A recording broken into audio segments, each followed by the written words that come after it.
Welcome to our quarterly market update from John Giordani, the Chief Investment Officer at Planning Solutions Group. We have a lot to cover today. First, an update on the economy and a look at recent data. Then we'll take a look at the markets. And lastly, many investors are nervous about the election, so we'll switch gears and see what the possible implications are as we head into November. This update's going to be a little bit longer than normal due to the coverage of the election. The U.S. economy continues to recover, but it is very weak as compared to past recoveries. This chart looks at the last 11 recoveries after a recession. The horizontal axis is how long the recovery has lasted, and the vertical axis measures the growth via GDP.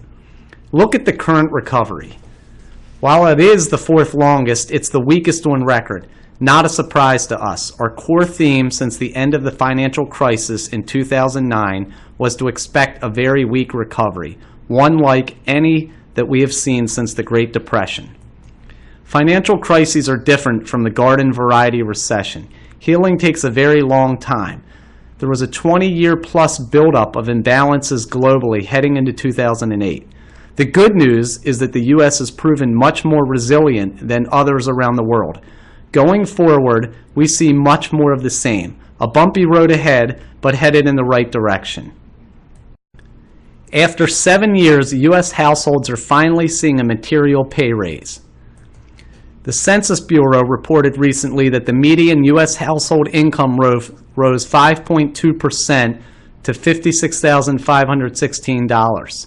In fact, this is the largest increase on a year-over-year basis going back decades. Some other good news. Home prices are recovering, the U.S. consumer is spending, and has repaired his balance sheet.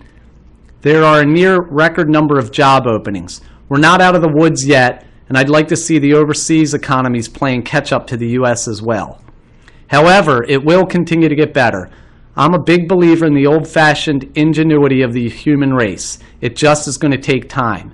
Every generation faces significant obstacles, but we do keep moving forward. Unfortunately, central banks remain front and center as major forces for markets. Their balance sheets have grown rapidly from below $4 trillion in 2007 to nearly $20 trillion today. They're not letting capitalism and the natural economic cycles run their course. I understand that 2008 required drastic actions and the central banks responded appropriately. But now, I believe they are mad scientists. I like the analogy that legendary investor David Einhorn uses, jelly donuts. Kids love a jelly donut, but do they want to eat a dozen or two in a sitting? The Fed and other central banks are nearing the point where they are holding the kids down and stuffing jelly donuts down their throats. Their stimulus is not working for the overall economy, as we were told. Right now, interest rates around the world remain at 5,000-year lows. A third of government bonds trade at negative interest rates. Just doesn't make a whole lot of sense to me. All their stimulus has accomplished is pumping up asset prices.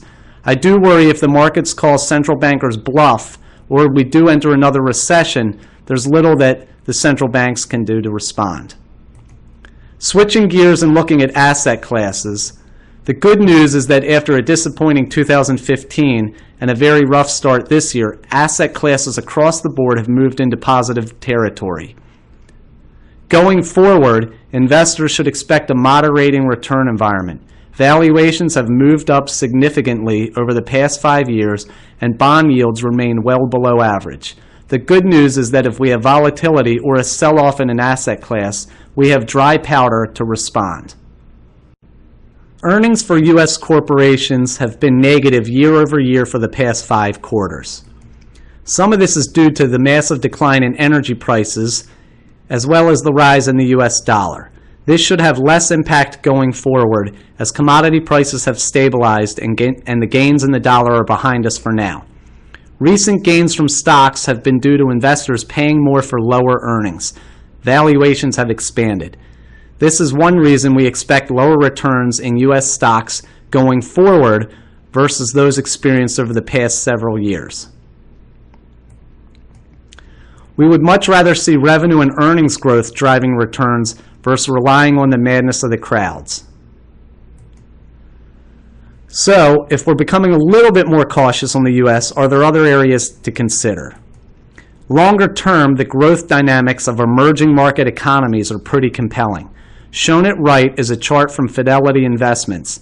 In blue is the economic growth of developed markets like the US, Japan, and Europe. Developed economies are estimated to continue to show below average growth. On the other hand, many other developing countries should grow at much higher rates. Places like India, Colombia, Mexico, Malaysia. Favorable dynamics are in play in many of these countries. Labor force growth, youthful demographics, gains in productivity. Growth in wages should allow entry to a more middle-class lifestyle and an increase in demand for stuff that we take for granted here in the United States. From an investment standpoint, selectivity is important as there are many differences between each of these countries. This is a study by McKinsey Global Institute. They conclude that as emerging market economies continue to grow, companies that are based in these areas will become global forces. By 2025, McKinsey estimates that nearly half of the Fortune Global 500 will be companies based in emerging markets. That's up multiples from even 10 or 20 years ago. Right now, the valuations of emerging market companies are less than those here in the United States. We find this as an interesting investment theme from two different angles. Global blue chip companies that can sell into these areas to take advantage of the emerging market middle class demand for the stuff, and also investments in pure play emerging market stocks. This is not without increased risk, so please discuss this with your advisor before making any investments. Let's summarize where we are from an investment standpoint. We continue to favor higher quality investments for the core. As opportunities present themselves, we will look to reposition portfolios. Over the past 15 months, there have been several sell-offs in various asset classes that have allowed us to do just that. Volatility can be our friend. Lower your overall portfolio return expectations as interest rates are low and valuations have increased significantly over the past 5 years. We're not out of the woods yet, especially with the international issues that we've discussed in past communications. Recall we discussed Brexit in July. This is still hanging around. We also have our upcoming election, and lastly, we will be watching Italy's constitutional referendum in early December. Most importantly, don't abandon your plan. Modify it when there's a change in circumstances that warrant an update. However, there'll be both good and bad markets ahead. Don't let emotions take over. It's the single largest mistake that you can make. Maintain a diversified portfolio, rebalance when needed, and understand how much downside risk is in your portfolio. These are successful investment principles that have worked over time. Now let's talk about the upcoming election. Many are worn out. They have presidential election fatigue, especially since both candidates are polling with some of the highest unfavorably ratings ever. All right, let's take a deep breath, try to ignore the media. In 16 of the past 18 presidential election years, U.S. stocks have produced positive returns. The 2 years that they did not were 2000 and 2008. In each of these years, the sell-offs were due to fundamentals, not the election. Recall the 2000 tech bubble bursting, and in 2008, the global financial meltdown. Each election seems scary, but the evidence from over 150 years of data just doesn't support abandoning an investment plan based on an election. Fundamentals matter. Let's take a look at some other recent examples of political-based risks and the impact on markets. The Wall Street Journal produced this chart. We're going to go from right to left. Just 4 months ago, the UK citizens voiced their opinion to leave the European Union, also known as Brexit. Would you believe that UK stocks just hit record highs? Remember last summer? Greek voters rejected bailout conditions to help resolve their debt crisis. Pundits were claiming this would lead to sovereign defaults and a banking crisis. Since then, Greek bonds have rallied and now yield in the mid-single digits. They're not priced like a country going bankrupt. Lastly, let's look at the U.S. over the past 6 years. Fears of the Fed and their massive stimulus policies beginning in 2010 were going to cause hyperinflation. Never happened. The budget battles in Congress and sequestration in 2013 were going to throw the U.S. into a recession. Instead, we had near 3% economic growth that year. The U.S. stock market is materially higher since this as well. Fundamentals matter more than political risks. There's been a tremendous amount of analysis and research on politics and the stock market. Just like voters are uncertain, conclusions for most of this research is too uncertain, and sometimes it's contradictory as well. BlackRock's Russ Kotterich concludes that there's little to no evidence that winning candidate's party makes a difference to future stock market returns. However, there is an anomaly known as the presidential cycle, as shown here in the Merrill Lynch chart. Regardless of who is in power, stock market returns in years 3 and 4 of a presidential term are on average much higher than those in years 1 and 2. Why is this the case? Well, perhaps the president wants to get reelected and/or keep his party in power after he is gone. So, get the bad news out in year 1 and 2, and then grease the skids in years 3 and 4 for the next election. Fiscal and monetary stimulus seem to play a part in this as well. MFS also did a study that looked at returns based on control of the White House and Congress. From their data, historically, a Democratic president and a Republican Congress have outperformed all other combinations. I would not make investment decisions on these or similar studies, as I don't believe the sample size is large enough. Both candidates have discussed the need to improve our nation's infrastructure. I couldn't agree more. Every 4 years, the civil engineers of our country assess our infrastructure. The report card is pretty sobering, a D+, pretty much across the board, from dams to rails to the electric grid, and right on down the list, a major upgrade is needed. There will be many benefits to committing to a massive upgrade. Much too long for this presentation. Here are a few, though, at the top of my list. How about millions of jobs, an improved quality of life for all of us, and an efficient and competitive economy to meet the needs of the 21st century? The major roadblock in front of us is that I'm not sure how we would pay for the needed upgrades.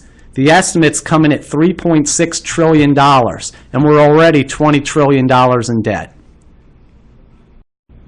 Another area that needs to be tackled is our tax system. We need an overhaul. Shown here are corporate tax rates for the U.S. versus other developed nations. I love to be first, but I'm not sure it's a level playing field in a global economy when U.S. corporate tax rates are ranked the highest out of 34 countries in the OECD. The playing field should be leveled. American businesses that operate globally have found ways to move to tax-friendly areas where rates are significantly less than they face here at home. This has resulted in trillions of dollars of cash stashed overseas. Some of these tax havens have seen massive benefits in terms of jobs and investments because of this. Reform corporate taxes, do it to make it even, and also make it revenue neutral so corporations still pay their fair share, but let's get the cash working here at home. Okay, lastly, what does my crystal ball say about the election? If Clinton wins, gridlock is highly likely. Generally, gridlock is good, but I am not so sure this time, as major initiatives could be stymied. It is unlikely a major infrastructure initiative would have a chance of moving forward. Drug stocks could suffer due to pricing issues and Clinton's pledge to rein in healthcare costs. If regulation increases, it would be a negative for small business formation and also the financial services industry. Clean energy companies would benefit, while old energy and fossil fuel companies would feel more pressure. Lastly, defense sector stocks could benefit due to the current global geopolitical environment. Now, if Trump wins, a market shock could occur due to the uncertainty of having a non-career politician in office. This would be a buying opportunity and would be resolved with higher prices as time passes. We could see a massive fiscal stimulus to improve infrastructure. If he does decrease regulation, it would be a more business-friendly atmosphere, and this would likely help certain areas, including biotech and pharmacy stocks, the financial services industry, and small businesses. Trump has said he's pro-energy, he's for lifting drilling moratoriums, and in favor of the Keystone Pipeline. And lastly, defense stocks could be a big winner as well as the defense budget grows. Let me remind you that predictions are often wrong and that you should not use them to make portfolio calls. Back in 2012, I took many calls from clients about Obamacare, how it was going to destroy healthcare companies. Guess what? Since then, healthcare stocks have more than doubled in value and have been among the best performing companies in the S&P 500. This wraps up our current market update. If you have any questions, contact us at the number below. You may also access more information, including timely articles and account information, by visiting our homepage. Please watch for another market update next year. Thank you for your time.